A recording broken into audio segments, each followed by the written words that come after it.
We got a down and dirty competition today. 10 grand is on the line, so we're gonna push them to the limit. Hey, I'm Chris Grundy.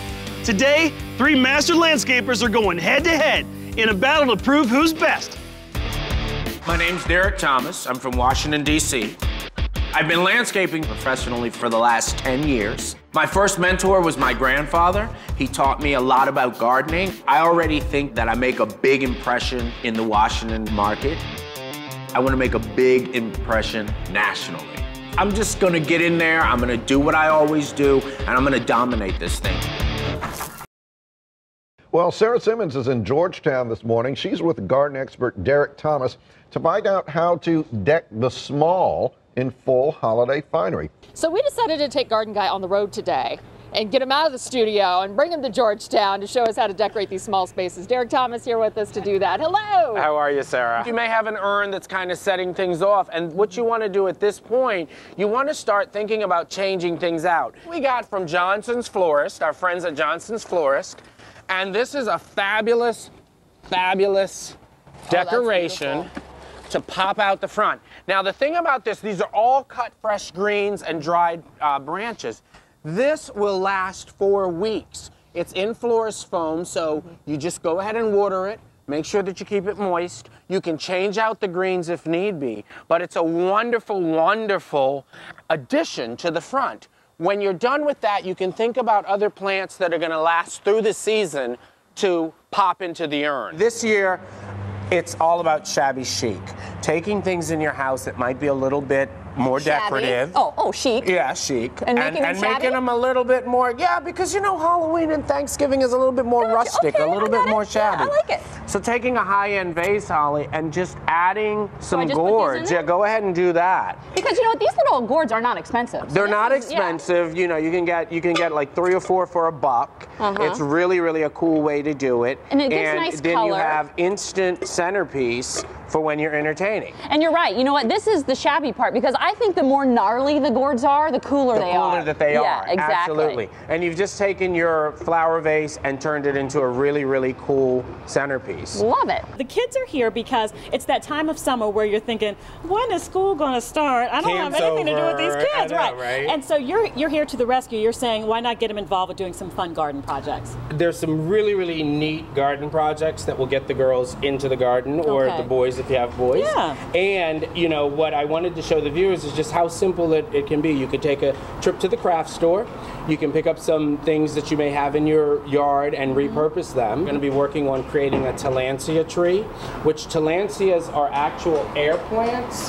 And the neat thing about these is that they grow without any soil.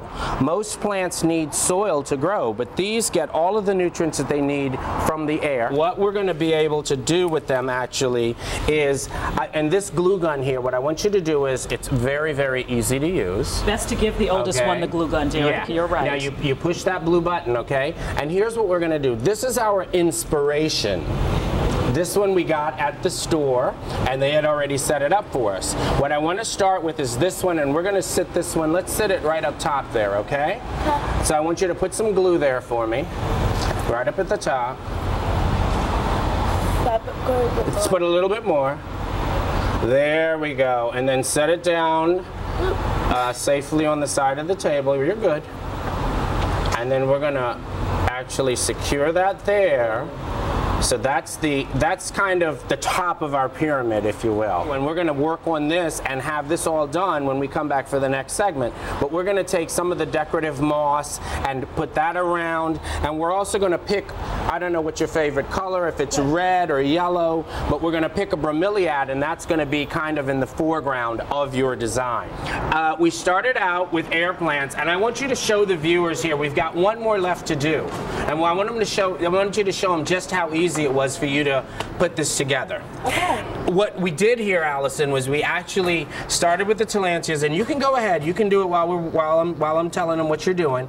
We put glue on the plant, which is not going to hurt the plant. We used a hot glue gun, and then we used a piece of driftwood. We put those on there like that. We're going to hold that in place just until the glue sets. Sure. And then we're going to take a little bit of moss and put a little bit of glue. Be careful with the glue. There we go. And we're gonna put that down there. And why did we do the moss? Because it absorbs and holds the water for the plant. Absolutely, because these air plants get their moisture from the air. And you're gonna take care of this by once a week spritzing it with a mister, right? Yeah. We have several plants in the garden that we would like to keep. Is there a safe way to bring them in? Right. The best thing to do is not bring them in, but if you have to, depending on the plant, there's different methods that you can use. I like to use an insecticidal soap, or if you don't have an insecticidal soap, you can use a gentle soap like this happens to be Dawn, but you can use any gentle soap. What you want to do is you want to make sure that you're cleaning the leaves, because you could have, even though the insects may not be visible, you could have insect eggs. And also make sure you get the underside and make sure you get the stems. Now, if the plants happen to have soft leaves like this coleus, don't use a spray or anything on there because it could actually damage the leaves. Yeah. But the nice thing about a plant like coleus is these were cut out of the garden. You can take cuttings, take all of this off, put it in water in a sunny windowsill. This plant will give you roots, and then you can replant it into fresh soil and a fresh container. One of the biggest ways that we do bring insects in the fall is through the soil. So take the plant out, look and see if you see ants or any, snails or any evidence that there could be insects in there. If you do see it, take the time to soak the entire container overnight in water, and that will usually give the bugs the cue that they need to get out. Get on out.